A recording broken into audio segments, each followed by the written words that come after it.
정부가 오는 2011년까지 14조 원을 투입해서 한강과 낙동강 등 4대 강을 정비하기로 했습니다. 지방 경제를 살리기 위해 수도권에서 지방으로 이전하는 기업에 대해 세제 등 각종 지원이 대폭 강화됩니다. 이명박 대통령이 지난해 대선 기간 중 약속한 재산 기부와 관련해서 조만간 구체적인 방안을 내놓겠다고 말했습니다. 올해 수능 성적의 사전 유출은 수능 시험을 관리하는 한국교육과정평가원 직원의 이메일 해킹을 통해 이루어진 것으로 드러났습니다. 이상은 이 시간 주요 뉴스입니다.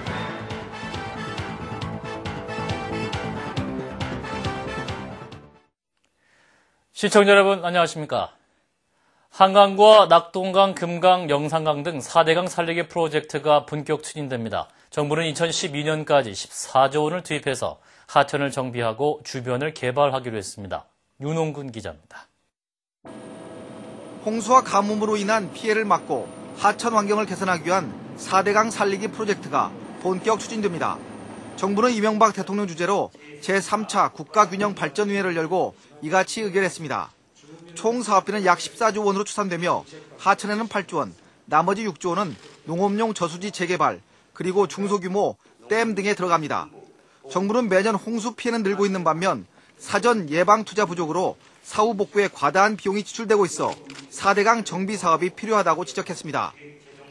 홍수, 가뭄 등 물 문제를 근원적으로 해결하고 하천 공간을 친환경적으로 정비하여 하천 이용을 극대화하고자 추진한 사업임을 말씀드립니다. 정부는 올해 말부터 충주와 대구, 부산, 안동, 연기, 나주, 함평 등 7개 지방도시를 대상으로 선도 사업에 착수할 계획입니다. 정부는 이번 프로젝트로 신규 취업 19만 명 창출과 23조 원의 생산 유발 효과가 발생할 것으로 보고 있습니다. 정부는 내년 5월 말까지 마스터 플랜을 수립해 사업 물량과 사업비를 최종 확정할 계획입니다. 그러나 4대강 살리기 프로젝트는 기존에 나온 대운하 사업과 큰 차이가 없어 대운하를 우회 추진하려 아니냐는 비판도 일고 있습니다. CBS 뉴스 윤홍근입니다. 지방 경제를 살리기 위해 수도권에서 지방으로 이전하는 기업에 대해서 세제 등 각종 지원이 대폭 강화됩니다. 국가균형발전위원회는 오늘 지역경제 활성화 대책을 발표하고 수도권에서 지방으로 이전하는 기업에 대한 입지 보조금을 현행 50%에서 70%로 확대하고 지방의 낙후 지역을 신발전 지역으로 지정해 입주 기업의 80%의 보조금을 지급하기로 했습니다. 지방의 창업 활성화 차원에서 투자 보조금도 현재 투자액의 10%에서 앞으로 15%, 최대 15억 원까지 받을 수 있고 중소기업에 대한 기업자금 보증 지원도 강화됩니다. 이 밖에 지방으로 이전하는 기업에 대한 법인소득세 감면 기간이 현행 7년에서 10년으로 늘어나서 최장 기간의 조세 특례 혜택이 부여되기로 했습니다.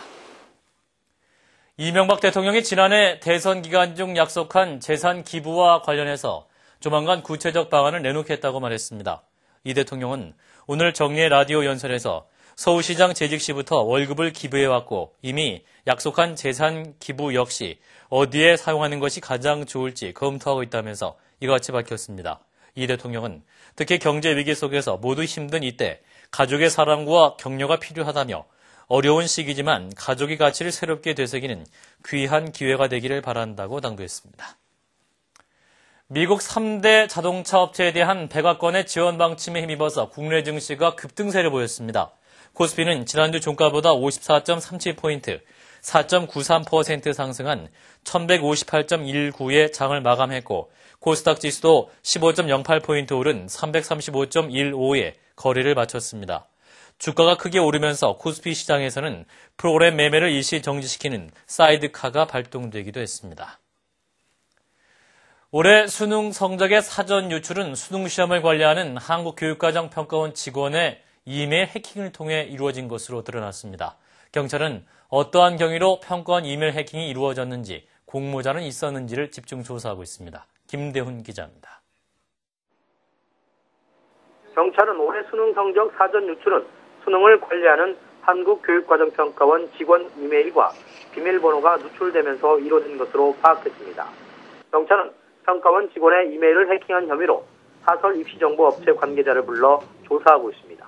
이 직원은 해킹을 통해 확보한 수능 분석 자료를 또 다른 입시정보업체 관계자에게 넘긴 것으로 경찰 조사 결과 드러났습니다. 경찰은 이 직원을 상대로 어떻게 이메일 주소와 비밀번호를 알게 됐는지와 또 다른 공범이 있는지를 집중 조사하고 있습니다.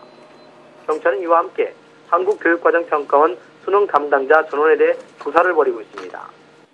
경찰에서 이메일 해킹 여부를 조사를 받았고요. 평가원 관계자가 관련 여부에 대해서 조사를 받고 있는 중이고 경찰에서 공식 통보받은 건 없고요. 해킹이 된 건지 어떤 과정에서 해킹이 된지 사실관계가 확인이 돼야지만 대책을 세울 수 있는 거지.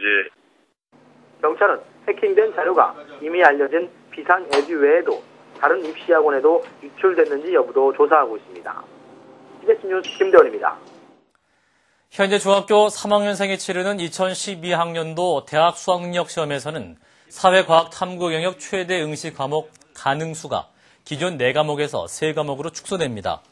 교육과학기술부는 오늘 사회탐구와 과학탐구 영역에서 최대 응시 가능한 과목 수를 기존 4과목에서 3과목으로 축소하고 제2외국어, 한문 영역을 유지하는 내용의 2012학년도 대학 수학능력시험 체제 개편 시안을 행정 예고했다고 밝혔습니다. 또 수리 가형은 적분과 통계, 기하와 벡터 부분이 필수 출제 범위에 포함되고 수리 나형은 미적분과 통계 기본이 추가됐습니다. 신상호 KBO 한국야구위원회 총재가 내일 이사회에서 총재직에서 물러날 예정입니다.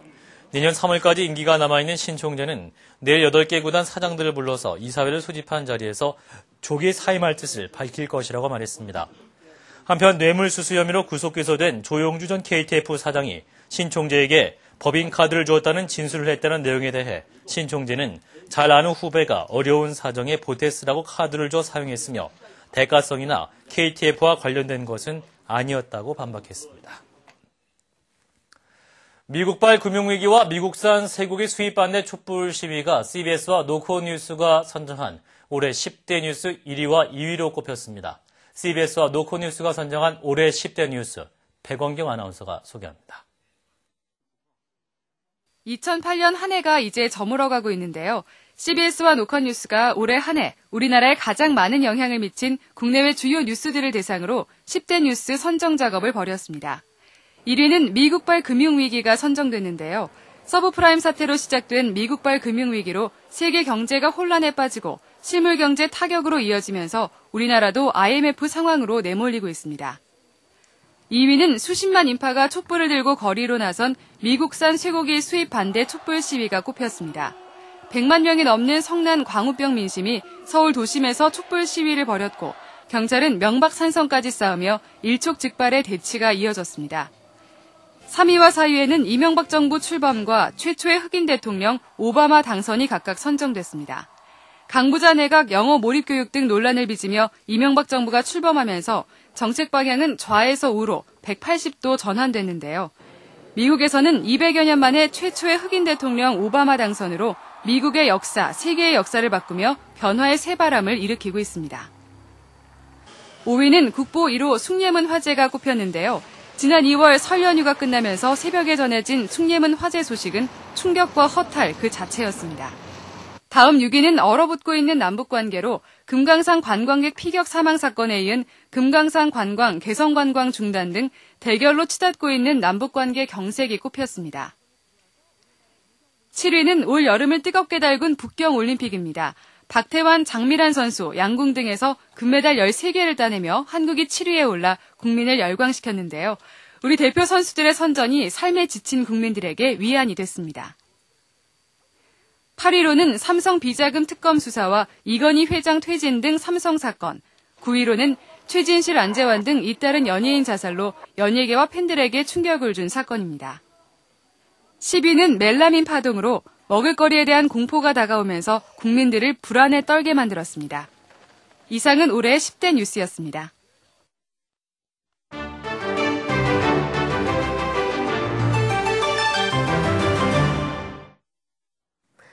관광지로 유명한 리우데자네이루의 코파카바나 해변이 해고를 상징하는 코코넛 열매들로 가득 찼습니다.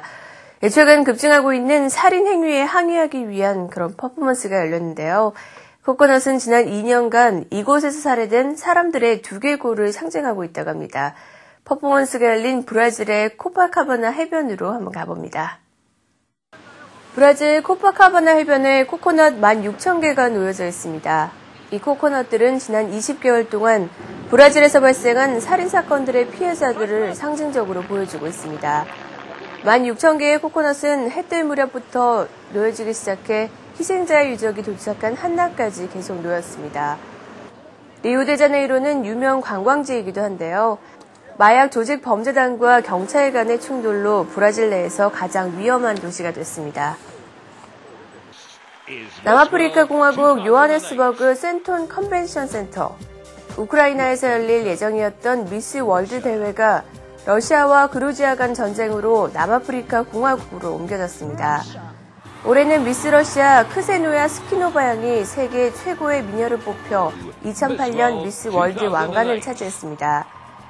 긴 금발머리에 푸른 눈, 스키노바 양은 화사한 외모와 세련된 매너로 다른 참가자들을 압도하고 세계 최고 미녀로 공인받았는데요.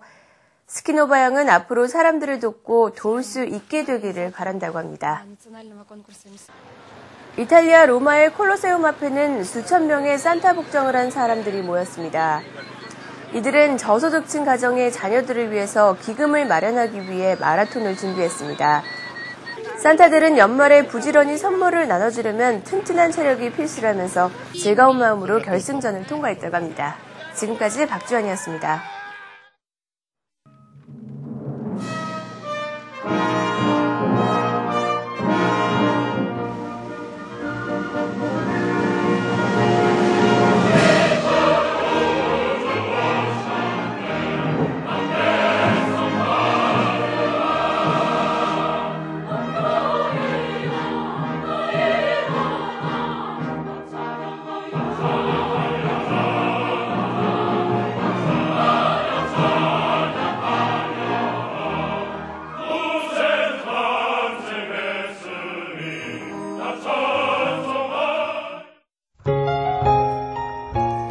날씨입니다. 내일은 고기압의 영향을 받는 점차 그 가장자리에 들겠습니다. 전국이 대체로 맑겠으나 중부지방은 오후에 점차 구름이 많아지겠습니다. 내일 아침 최저기온은 영하 8도에서 영상 3도, 낮 최고 기온은 6도에서 14도가 되겠습니다. 서울의 현재 기온 5.5도입니다. 이상으로 CBS 뉴스를 마칩니다. 고맙습니다.